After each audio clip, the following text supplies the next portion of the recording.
नए सफर की लज्जतों से जिस्म जाँ को सर करो। सफर में होंगी बरकतें, सफर करो सफर करो। हैदर साहब का ये शेर हमारे सफर को एक अनुरूप संज्ञा प्रदान करता है कि कैसे ये सफर शुरू हुआ और कैसे ये प्रेम कहानी। इस कहानी की नायिका से मुलाकात हम पिछली दफा कर चुके थे, जहां हमने अमृत कौर के अमृताभ प्रीतम बनने का सफर जाना, जहां हमने एक 16 साल की अकेली बिन मां की बच्ची का कलम से प्रेम के बंधन को जाना, जिसमें हमने प्रेम की कलम को सामाजिक विषमताओं को उजागर करने का दीप बनने का सफर जाना, जिसमें हमने जाना कि वो अपनी खुशियों की तलाश में है और उनकी खुशियों ने उनकी जिंदगी में दस्तक दे दी है।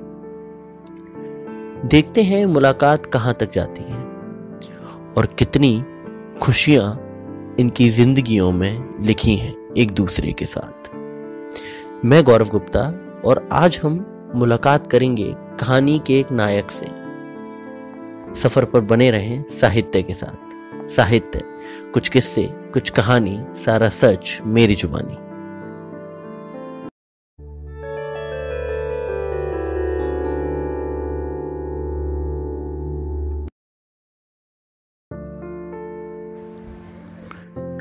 न जाने कौन सी रहगुजर है, सफर अंदर सफर है।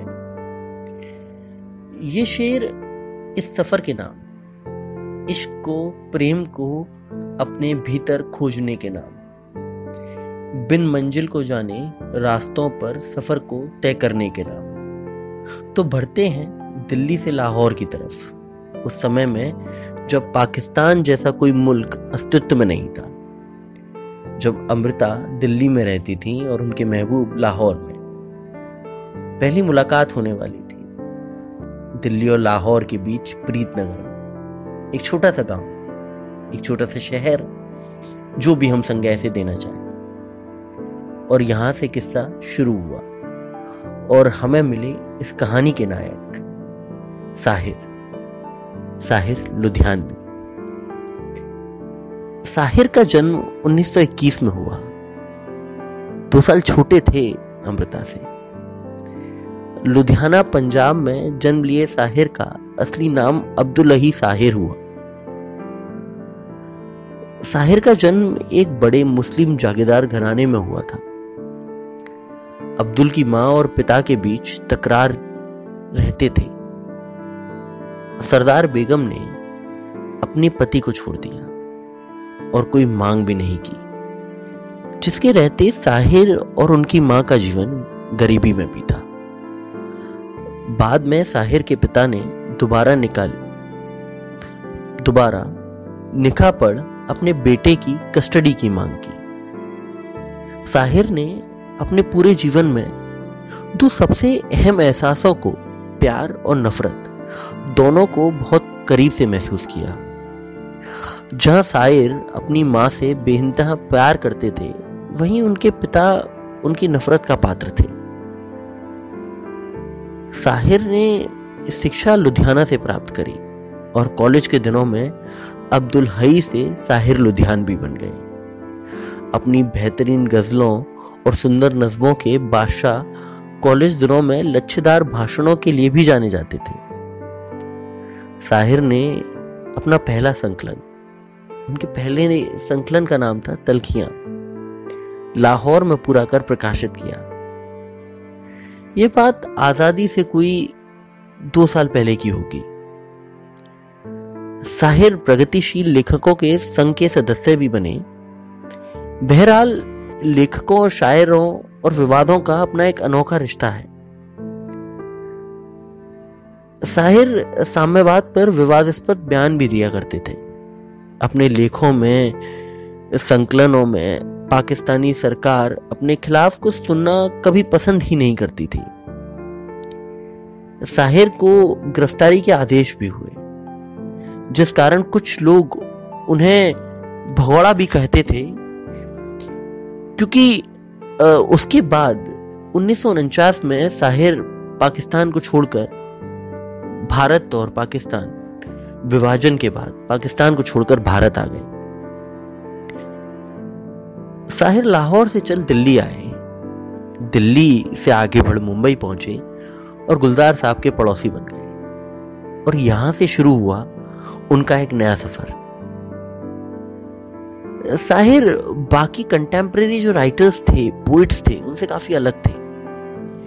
उनकी गजलों नज्मों में खुदा, शराब, शबाब, इन सब की प्रशंसा मिलना कोई आश्चर्य की ही बात होगी मानो।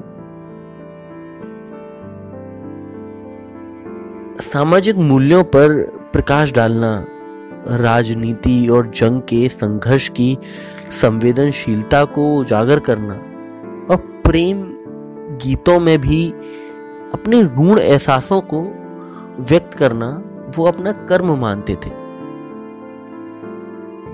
साहिर की लिखी एक गजल है, बोल कुछ ऐसे हैं,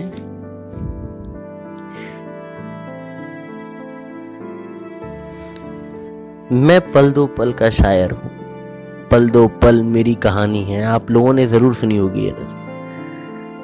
पल दो पल मेरी हस्ती है, पल दो पल मेरी जवानी है।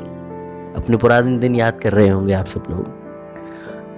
जो वर्ग मुझसे बड़ा वाला है वो अपने पुराने दिनों को याद कर रहा होगा, जो मेरे साथ का है, मुझसे छोटा वर्ग है, वो इन लाइनों को सुनकर ये उम्मीद लगा सकता है कि जो पहले 90s, 80s, 70s, 60s के टाइम पे जो लिखा जाता था कितना तार्किक हुआ करता था, कितने शब्दों को नाप तोल कर लिखा जाता था। पल दो पल मेरी हस्ती है, पल दो पल मेरी जवानी है। मुझसे पहले कितने शायर आए और आकर चले गए, कुछ आहें भरकर लौट गए, कुछ नगमे गाकर चले गए, कुछ आहें भरकर लौट गए, कुछ नगमे गाकर चले गए। वो भी एक पल का किस्सा थे, मैं भी एक पल का किस्सा हूं। कल तुमसे जुदा हो जाऊंगा, जो आज तुम्हारा हिस्सा हूं। साहिर को इस नज्म के बाद और भी काफी उनकी नज्में हुआ करती थी। प्रगतिशील लेखकों संघ में एक नाम से जाना जाता था। उन्हें, साहिर को लोग बार्ड ऑफ द अंडरडॉग कहा जाता था।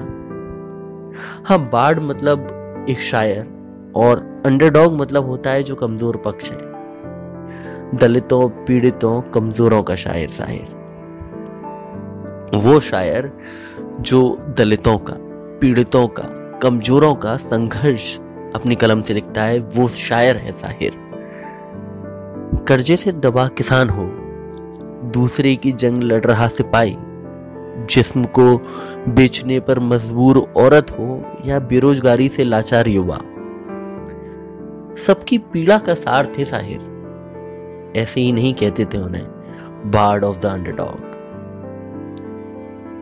बहुत तार्किक लिखना साहिर की एक खासियत थी।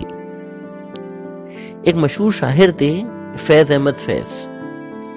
फैज के बाद शायरी को एक संज्ञात्मक सोच दी तो वो दी थी साहिर ने।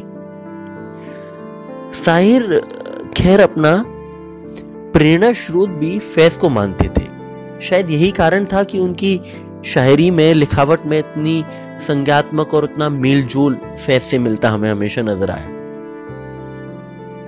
जैसा मैंने पहले बताया था, साहिर उम्र में अमृता से छोटे थे, लेकिन अमृता और साहिर के बीच हुई खतों पर बात से जाहिर होता है कि साहिर और अमृता दोनों एक दूसरे के दीवाने थे। जहां अमृता साहिर को मेरा खुदा, मेरा महबूब कहती थी, वहीं साहिर ये बात मानते थे कि उनके जीवन में अहम जगह रखती हैं अमृता। अपनी इश्क की कमाई में जमा पूंजी समझने वाले साहिर और अमृता के पास केवल एक झूठा कप और जली हुई सिगरेटों के टुकड़े हुआ करते थे, जिन टुकड़ों को अमृता अपने होठों से लगाकर साहिर के एहसास को महसूस करती थी। इस कहानी को हम अगर आगे लेके जाएंगे और मुलाकात कराएंगे आपकी कहानी के एक और किरदार से जो अमृता के काफी करीबी थे। जितना इश्क अमृता को साहिर से था उतना ही इश्क उस किरदार को अमृता से। अमृता के लिखने का समय होना और उस शख्स का टेबल पे एक चाय का प्याला लाके रख देना अमृता के लिए, ये भी एक इश्क को दर्शाने का एक तरीका था उनका। साहिर का एक शेर है, वो अफसाना जिसे अंजाम तक लाना ना हो मुमकिन। पूरी नज्म है इसके ऊपर, उसका एक छोटा सा अंश है। वो अफसाना जिसे अंजाम तक लाना ना हो मुमकिन, उसे एक खूबसूरत मोड़ देकर छोड़ देना चाहिए। आगे की कहानी के लिए बने रहे साहित्य के साथ। साहित्य, कुछ किस्से, कुछ कहानी, सारा सच मेरी जुबानी।